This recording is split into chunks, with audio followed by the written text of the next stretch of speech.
in Lagos? Well, yes, indeed, Mark. Well, thank you. We've got a panel and our crew here as well, and we're transiting from then on to the young people. As a result of the not too young to run law, what advantages and challenges, and how do they think they can overcome some of those challenges? There are those who say that as a result of what they've seen playing out now in the polity, they think that this is a chance for the young people. So those are some of the considerations we'll be taking a look at today. I'm going to start on my far right. We've got Deji Adeyanju, who is a member of co-convener of Concerned Nigerians. Thank you for coming on this morning. Thank you. And then sitting right beside him is Emmanuel Etim, who is a presidential aspirant for New Progressive Movement.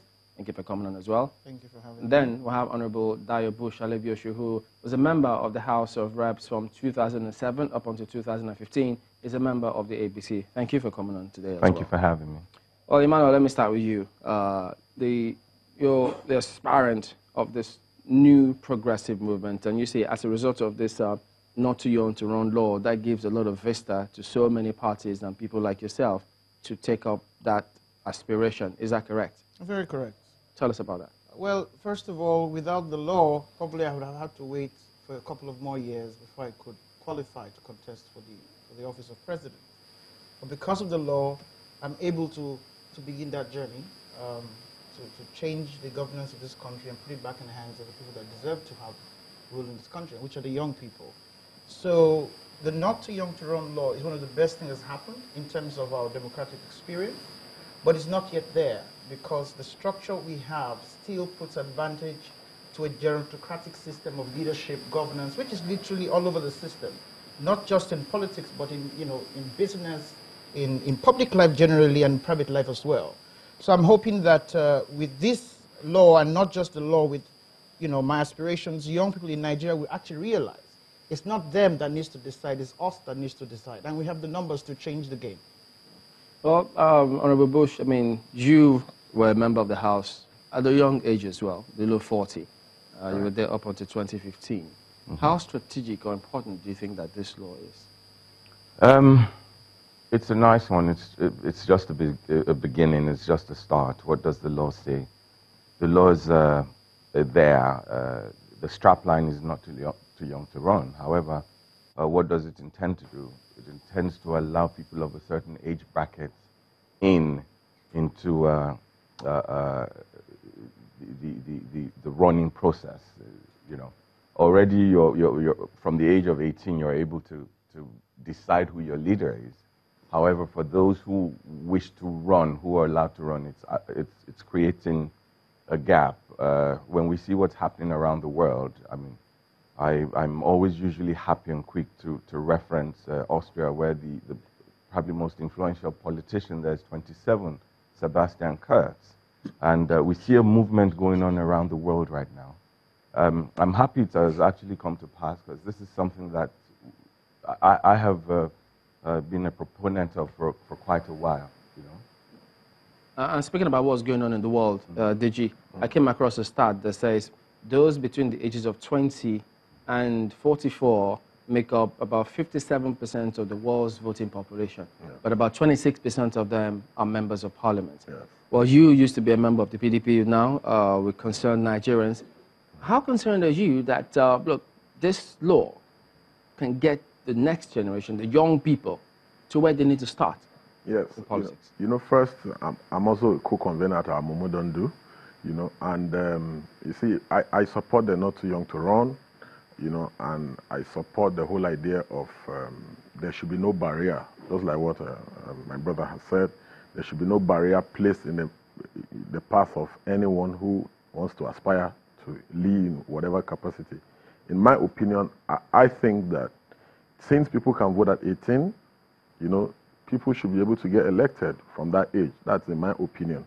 But you see, there is no free lunch even in Freetown, and power is not given on the platter of power is not served a la carte. Anyone who intends to lead a country must have the character, the capacity, the competence to do so.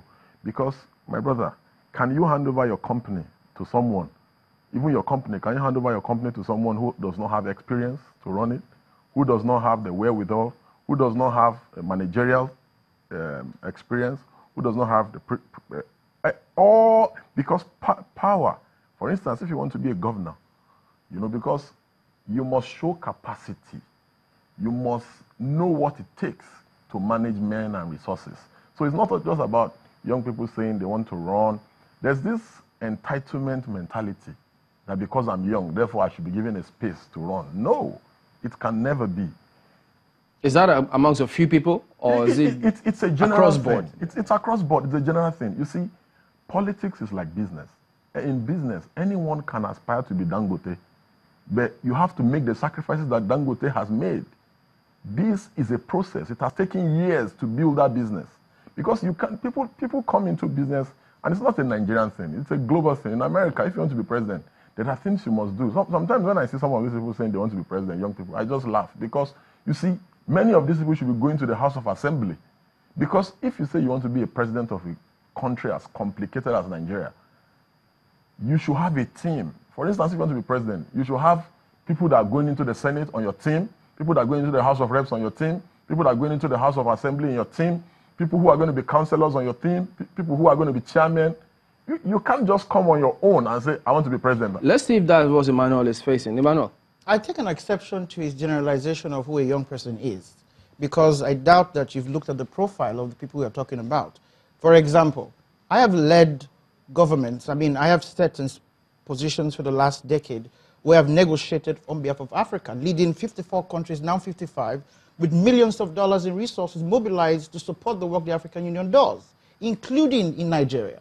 I walked into the African Union 8 years ago with probably myself as the only senior diplomat, and I brought in hundreds of young people to the system, now working for the World Bank, for the AU, for the UN, across the continent, and they've transformed the way we work to the extent of what you have today as AUCFTA, the African Union Continental Free Trade Area. So I don't think it's acceptable for you to generalize they don't have capacity or competence just because of age.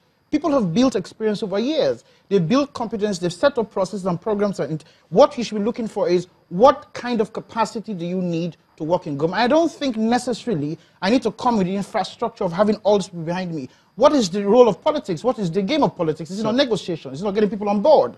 I don't have that problem, for example, and I don't think many others have the problem, because I do have people who are going for governorship. I have people who are already politicians in some of the parties that are willing to move over to join the party and work with us. So I don't think it's acceptable to generalize that way and then say you support the law. It's not acceptable.